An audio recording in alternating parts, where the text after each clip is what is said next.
ನಮಸ್ಕಾರ ಸ್ನೇಹಿತರೆ. ಕನ್ನಡದ ಕವಿಗಳ ವಿಶೇಷತೆ.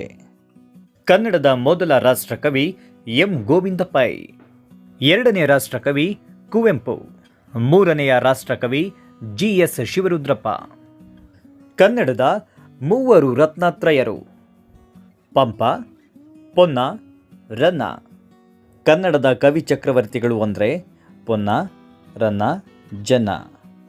ಷಡ್ಪದಿ ಬ್ರಹ್ಮ ಅಂತ ರಾಘವಾಂಕ ಅವರನ್ನು ಕರೆಯಲಾಗುತ್ತೆ. ರಗಳೆ ಕವಿ ಹರಿಹರ, ರೂಪಕ ಸಾಮ್ರಾಜ್ಯ ಚಕ್ರವರ್ತಿ ಕುಮಾರವ್ಯಾಸ, ಶೃಂಗಾರ ಕವಿ ರತ್ನಾಕರ ವರ್ಣಿ, ಅಭಿನವ ಕಾಳಿದಾಸ ಬಸವಪ್ಪ ಶಾಸ್ತ್ರಿ. ಜ್ಞಾನಪೀಠ ಪ್ರಶಸ್ತಿ ಪುರಸ್ಕೃತ ಕನ್ನಡಿಗರು. ಕನ್ನಡದ ಮೊದಲ ಜ್ಞಾನಪೀಠ ಪ್ರಶಸ್ತಿ ಪುರಸ್ಕೃತರು ರಾಷ್ಟ್ರಕವಿ ಕುವೆಂಪು. ಪ್ರಶಸ್ತಿ ದೊರೆತ ವರ್ಷ 1967.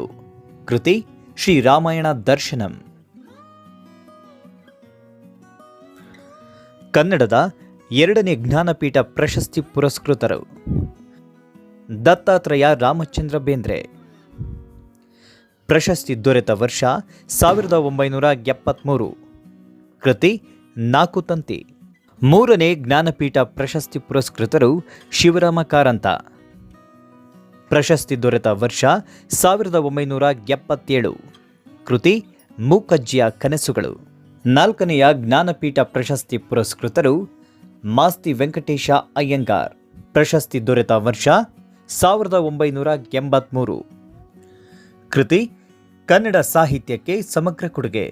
ವಿಶೇಷ ಉಲ್ಲೇಖ ಚಿಕ್ಕವೀರ ರಾಜೇಂದ್ರ. ಐದನೇ ಜ್ಞಾನಪೀಠ ಪ್ರಶಸ್ತಿ ಪುರಸ್ಕೃತರು ವೈಕ್ರು ಗೋಕಾಕ್. ಪ್ರಶಸ್ತಿ ದೊರೆತ ವರ್ಷ 1990. ಕೃತಿ ಕನ್ನಡ ಸಾಹಿತ್ಯಕ್ಕೆ ಸಮಗ್ರ ಕೊಡುಗೆ. ವಿಶೇಷ ಉಲ್ಲೇಖ ಭಾರತ ಸಿಂಧು ರಶ್ಮಿ.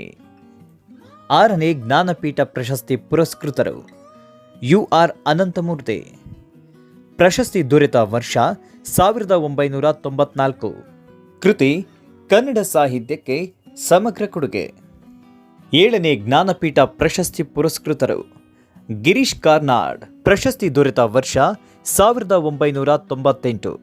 ಕೃತಿ ಕನ್ನಡ ಸಾಹಿತ್ಯಕ್ಕೆ ಸಮಗ್ರ ಕೊಡುಗೆ ನಾಟಕಗಳು. ಎಂಟನೇ ಜ್ಞಾನಪೀಠ ಪ್ರಶಸ್ತಿ ಪುರಸ್ಕೃತರು ಚಂದ್ರಶೇಖರ ಕಂಬಾರ. ಪ್ರಶಸ್ತಿ ದೊರೆತ ವರ್ಷ 2010. ಕೃತಿ ಕನ್ನಡ ಸಾಹಿತ್ಯಕ್ಕೆ ಸಮಗ್ರ ಕೊಡುಗೆ. ಇದು ಇವತ್ತಿನ ಮಾಹಿತಿ ಸ್ನೇಹಿತರೆ. ಇನ್ನಷ್ಟು ಮಾಹಿತಿಗಾಗಿ ನಮ್ಮ ಚಾನಲ್ ನೋಡ್ತಾ ಇರಿ, ಹಾಗೆ ಸಬ್ಸ್ಕ್ರೈಬ್ ಮಾಡೋದನ್ನು ಮರೆಯದಿರಿ. ನಮ್ಮ ಚಾನಲ್ ವೀಕ್ಷಿಸಿದ ಎಲ್ರಿಗೂ ಧನ್ಯವಾದ.